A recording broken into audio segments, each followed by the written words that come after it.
Habari na hujambo mtazamaji wa Ayuza TV, karibu katika kipindi bora, kipindi cha Sport Show ndani ya Ayuza TV. Hapa tunakuelezea na kukuonyesha namna ambavyo vipaji vya mpira viko mtaani.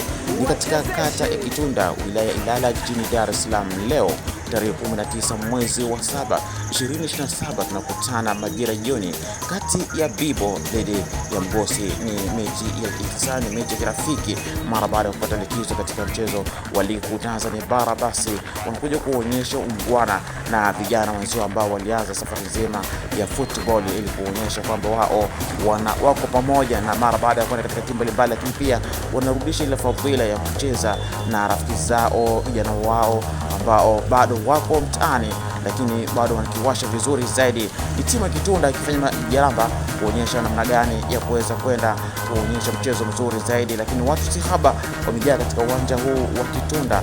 Jambo zuri zaidi naloliona ni kwamba vijana wanaungana, wanapendana, lakini pia wanaonyesha mchezo wa kirafiki zaidi.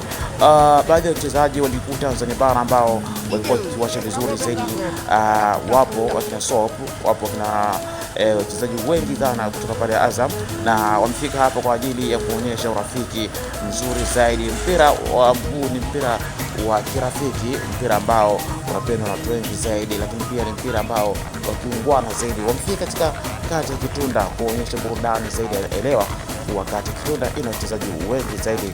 Hao ndio marefari ambao walikuwa kusimamia ligi kuu, kusimamia sheria 17 za mchezo katika siku ya leo. Tayari timu ziko attention kwa ajili ya kupata mambo matatu kutoka kwa viongozi, lakini pia watakwenda kuonyesha mchezo mzuri zaidi. Kumbuka ni mchezo wa kitani kati ya Bibo dhidi ya Mgosi. Tayari unaanza kuagana, tunamwona wachezaji wengi nyota wakati Kitunda ikiagana na 10 matatu sana, lakini pia namba 6 inakiwasha sana pale kati.